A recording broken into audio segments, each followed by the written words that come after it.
Ngayon ay mag-aalas 2 na, ganitong oras, wala pa naman masyadong bumibili. So, abang-abang tayo, mga around 3. Meron na yan. So, let's go. Pogi ko talaga. Magandang tanghali sa inyo lahat. Ito, nagbabalik tayo dito sa pwesto natin. 2 days tayong hindi napagtinda dahil na-focus tayo sa ating career bilang vlogger at full-time TikToker. So, nandito tayo ngayon.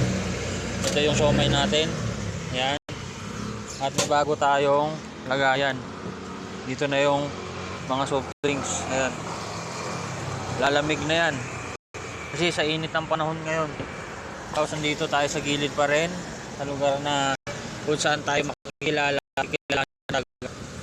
So nandito yung ating pangalan. Ayan.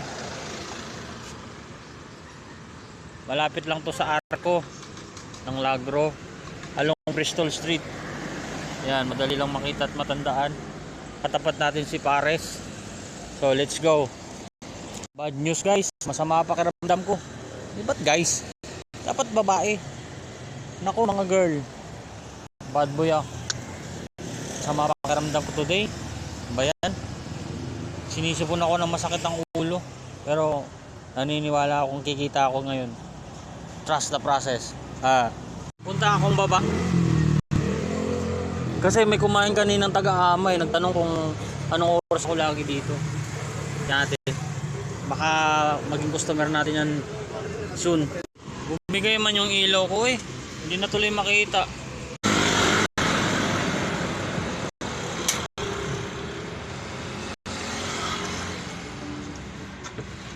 Gano'n pa may boss?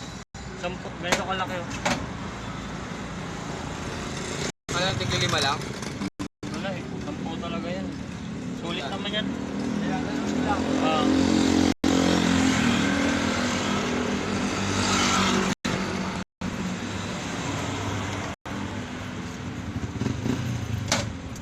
Uy.